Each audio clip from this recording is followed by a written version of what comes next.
हर त्योहार एक संदेश लाता है। हर कथा में भक्ति का प्रकाश छिपा है। भक्ति नंदिता पर जानिए हर पर्व का गूढ़ रहस्य और अपनाइए भक्ति का सही मार्ग। राधे राधे सौभाग्यशाली श्रोतागणों। भक्ति नंदिता आज आपके लिए वैशाख मास महात्म्य का 20वां अध्याय लेकर आया है।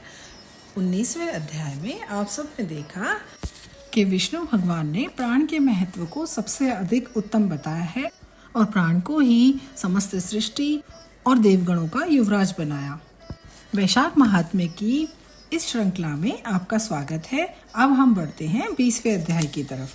व्याध बोला, हे ब्राह्मण, परमेश्वर ने करोड़ों जीव क्यों रचे हैं? इसके भिन्न भिन्न कर्म और अनेक सनातन मार्ग क्यों हैं? इन सब का स्वभाव एक जैसा क्यों नहीं है? यह जानने की मेरी इच्छा है, आप बताइए। तब शंख मुनि बोले, रजोगुणी, सतोगुणी और तमोगुणी ये 3 प्रकार के जीव होते हैं। इनमें रजोगुणी रजोगुण कर्म करते हैं। इनकी बुद्धि पाप और पुण्य मिश्रित होती है। ये किसी कामना के निमित्त ही देवता को समर्पित होते हैं। अतः ये पाप और पुण्य दोनों करते हैं। फलतः स्वर्ग और नर्क दोनों को भोग कर संसार में बार बार जन्म लेते हैं। तमोगुणी तमोगुण के कार्य करते हैं। ये निष्ठुर और निर्दय देवताओं का पूजन करते हैं और सबसे द्वेष रखने के कारण दुखी रहते हैं। ये राक्षसों से लेकर पिशाच तक की तामसी गति को पाते हैं। सतोगुणी सतोगुण के कर्म करते हैं। ये धर्म, शील, दयावान, श्रद्धावान, पराई निंदा न करने वाले, कामना रहित होते हैं, जिसके कारण ऊर्ध्वलोक को जाते हैं। कभी कभी इन गुणों में विषमता भी हो जाती है। इस कारण ऊंच नीच कर्म करने से प्राणी सुख और दुख पाते हैं। प्रकृति का कभी नाश नहीं होता। अपने अपने गुणों के कारण ही कर्मों के फल भोगने पड़ते हैं। पूर्ण काम भगवान विष्णु में कोई विषमता नहीं है। ये उत्पत्ति, पालन और संहार तीनों कार्य समान भाव से करते हैं। यह सुनकर व्याध ने कहा, हे मुने, पूर्ण भोग वाले मनुष्यों को मुक्ति सृष्टि काल, अंत काल या स्थिति काल में कब होती है और इनके काल की मर्यादा कितनी है? तब शंख मुनि बोले, मनुष्य के 4 सहस्त्र युगों के बराबर ब्रह्मा जी का 1 दिन और इतनी ही बड़ी एक रात्रि होती है। दोनों को मिलाकर ब्रह्मा का 1 दिन होता है। ऐसे 15 दिन का एक पक्ष, 2 पक्ष का 1 मास, 2 मास की 1 ऋतु, 3 ऋतुओं में 1 अयन और 2 अयनों का 1 वर्ष होता है। इस प्रकार ब्रह्मा जी के 100 वर्ष व्यतीत होने पर एक ब्रह्मकल्प पूरा होता है। वही प्रलय का समय है। ऐसे देवताओं का मत है। प्रलय 3 प्रकार की होती है। एक मानव प्रलय, जब मनुष्यों का अंत होता है। दूसरा दैनंदिनी प्रलय, जो ब्रह्मा जी के दिन की समाप्ति के समय होती है। तीसरा ब्रह्म प्रलय, जो ब्रह्मा जी के लय के समय होती है। इसी तरह 14 मनवंतरों की एक प्रलय होने पर एक दैनंदिनी प्रलय होती है। इन प्रलयों की उतनी ही अवधि पर्यंत स्थिति रहती है। मनवंतर प्रलय में भू भूर्भुवः स्वः इन तीनों लोकों का लय होकर चेतन जीवों का ही नाश होता है, स्वरूप का नहीं। केवल उन लोकों में पूर्ववत जल प्लावन हो जाता है। अंत में चेतना जीवों को पुनः उत्पत्ति होती है। हे व्याध, दैनंदिनी प्रलय में ब्रह्मा जी के शयन करने पर चेतन आदिभूत जीवों सहित लोकों और लोकस्थ वस्तुओं का नाश होता है। केवल सत्य लोक रह जाता है। कोई कोई तत्वाभिमानी देवता और मुनि तथा सत्य लोक का सेवन करने वाले ही बचे रहते हैं। वे सब कल्पांत तक सोते रहते हैं। फिर रात्रि के समाप्त होने पर पूर्व सृष्टि के अनुसार ही ब्रह्मा जी की सृष्टि की पुनः रचना करते हैं। ऋषि, देव, पितृ लोक और वर्ण धर्मों सहित 4 वर्णों को अलग अलग रचते हैं। तब चक्रधारी विष्णु के दशावतार भी पुनः नियम के अनुसार होते हैं। जो देवता और ऋषि ब्रह्मा जी के संग ही मुक्ति पाने वाले होते हैं, वे सब ब्रह्मलोक में ही रहते हैं। जो सिद्धि प्राप्त राजा, साधु और सिद्ध ब्रह्मलोक के वासी हैं, वे सब सत्यलोक में ही स्थिर रहते हैं, यहाँ नहीं आते। कलयुग के समाप्त होने पर दैत्यों का नाश होता है। फिर वे कर्मानुसार वैसे ही कर्म करने वाले होते हैं और अपने लिए अपने निश्चित स्थान में अपने अपने गोत्रों में जन्म लेते हैं। अब मैं तेरे सामने सृष्टि काल और मुक्ति काल का वर्णन करता हूँ, उसे सावधान होकर सुन। देवादिदेव भगवान का 1 निमेष ब्रह्मा जी के 1 कल्प के बराबर होता है। तदनंतर श्री भगवान उतना ही उन्मेष अर्थात पलक का खुलना भी होता है। निमेष के अंत में अपने कुक्षिस्थ लोगों का सृजन करने की इच्छा होती है। ब्रह्मा जी से लेकर मनुष्य तक विष्णु के कुक्षिगत होकर ध्यान अवस्थित रहते हैं।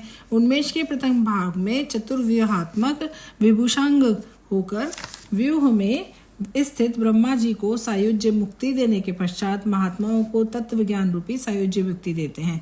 किसी को सामीप्य मुक्ति देते हैं तथा अन्य मनुष्यों को साखोक्य मुक्ति देकर अनिरुद्ध रूप से संपूर्ण स्थित लोकों का अवलोकन करते हैं।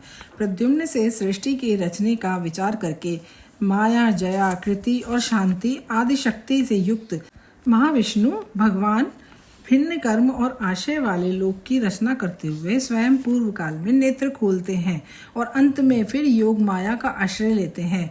विवस्थ संकर्षण से चराचर का नाश करते हैं। यह सब उन महात्मा का अवर्णनीय कार्य है। यह कार्य ब्रह्मादिक देवता योगियों के द्वारा भी अकथनीय है। यह सुनकर व्याध ने पूछा, हे महाराज, भागवत धर्म कौन से हैं और किन धर्मों से भगवान विष्णु प्रसन्न होते हैं? व्याध के ऐसा कहने पर शंख मुनि बोले, जिनका चित्त सदा भगवान विष्णु के चरणों में तथा हरि स्मरण में रत रहता है, जो लोग ममताहीन रहते हैं, जो सदाचारी हैं, परोपकार करते हैं, जिनको शास्त्र, गुरु, साधु और शुभ कर्म में विश्वास है, जो सदा विष्णु भक्त तथा वही भागवत धर्म के पालक हैं, सब देशों में घूमने और सब कर्मों को करने तथा धर्मों के सुनने पर भी चित्त को विषयों में लगाए रखने वाले कुछ भी नहीं कर सकते। कामना रहित होकर श्रद्धा पूर्वक जो विष्णु संबंधी धर्म किए जाते हैं, वही भागवत धर्म है।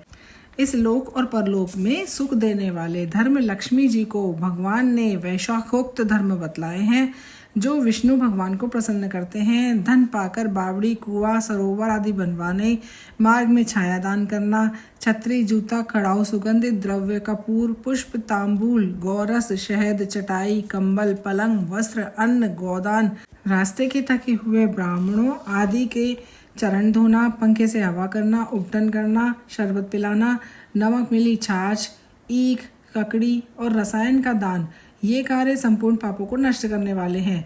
पितृश्वरों का तर्पण करें, तैल और उपटन छोड़ दें, कांसे के पात्र में भोजन ना करें, निषिद्ध भोजन और व्यर्थ का विवाद ना करें, लौकी, गाजर, तुरई, चौलाई, बैंगन, मसूर, मूली, गूलर, बेलफल, लिसोड़ा का वैशाख मास में भूलकर भी सेवन ना करें, अन्यथा चांडाल की योनि में जन्म लेकर 100 जन्म तक पशु बनना पड़ता है। ऐसे मधुसूदन भगवान की प्रसन्नता के लिए प्रातःकाल स्नान करके भगवान विष्णु की प्रतिमा बनवाकर उसे वस्त्र आभूषणों से सुसज्जित करके नित्य कर्म करके पूजन करें। वैशाख महात्म्य की कथा मन लगाकर सुने, फिर ब्राह्मणों को भोजन कराएं और प्रतिमा दक्षिणा सहित धर्मात्मा ब्राह्मण को अर्पण करें। वैशाख की द्वादशी को दही, अन्न, जल का घड़ा, तांबूल, फल और दक्षिणा सहित ब्राह्मण को दे। धर्मराज को प्रसन्न करने के लिए दही और अन्न, तांबूल और दक्षिणा का दान करें। पहले दही और अन्न से पितृश्वरों की तृप्ति के लिए अक्षत दें, फिर गुरु और विष्णु के लिए दें तथा यथाशक्ति गोदान कर वैकुंठ प्राप्ति के निमित्त भगवान विष्णु से प्रार्थना करें।